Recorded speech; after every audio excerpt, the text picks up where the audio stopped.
Plano talaga naming umalis ngayong araw ng napakaaga pero hanggang plano na lang yata kami. Paano ba naman yung 8 o'clock naging 10 o'clock? Meron kasi kami mga hinahabol na oras. Una, may aasikasuhin si Daddy Joseph dahil ngayon lang ang day off niya, kailangan matapos niya yon. Tapos mamimili kami ng konting gamit ni baby. Pagkatapos, dediretso naman kami sa therapy ni Ali. At mamamalengke naman si Daddy Joseph sa Imus. Past 12 na nga nang makarating kami sa SM South Mall. Nakatapos naman si Daddy Joseph sa lahat ng mga inaasikaso niya. Kaya lang super tanghali na din. Habang naghahanap nga ng mapaparkingan si Daddy Joseph, nauna na kami sa loob ng SM. Kasi kung magsasabay-sabay pa kaming lahat sa pagpasok ng mall, baka mamuti na ang mga mata namin sa gutom sa bagal kong maglakad. At alam na nga namin ni Jalisa kung saan kami dediretso para kumain ngayong tanghalian. Kapag dito talaga sa Popeyes, napapadami ang kain namin. Pagkatapos nga namin sa Popeyes, nagdiretso na kami sa Dep Store. Nasa counter na nga pala si Daddy Joseph niyan para magbayad dun sa mga pinamili namin na gamit ni baby. Hindi na nga rin kami nakaabot sa therapy ni Ali na 3 o'clock PM. Kaya naman nagdiretso na lang kami sa palengke ng Imus. Pero hindi naman talaga kami bumaba ng sasakyan ni Jalisa kasi natutulog siya kaya si Daddy Joseph na lang ang namalengke. Tiwala naman ako sa kanya na makakakuha pa rin siya ng fresh na isda kahit hapon na. Dahil sa aming dalawa, siya talaga ang pinakamagaling sa pamamalengke. Nakikita nyo ba yung mata ng isda? Dilat na dilat. Wala pang sore eyes kaya ibig sabihin fresh pa daw yan. Pagka-uwi nga namin ng bahay ay nagsimula na si Daddy Joseph na magluto ng aming hapunan. Bukod nga sa maaasahan ko siyang mamalengke,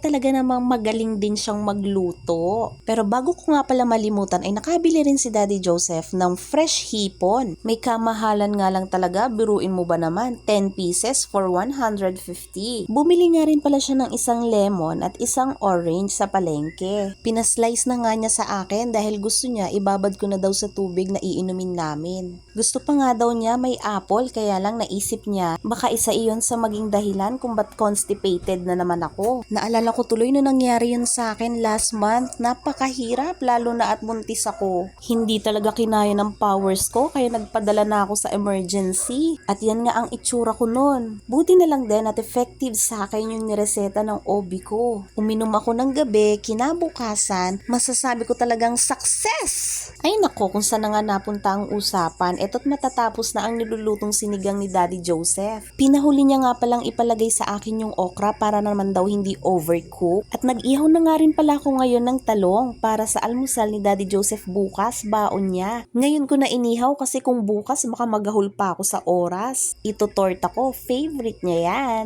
Dahil luto na ang sinigang, dinner time! Hinihimayan na nga pala si Jalisa ng isda.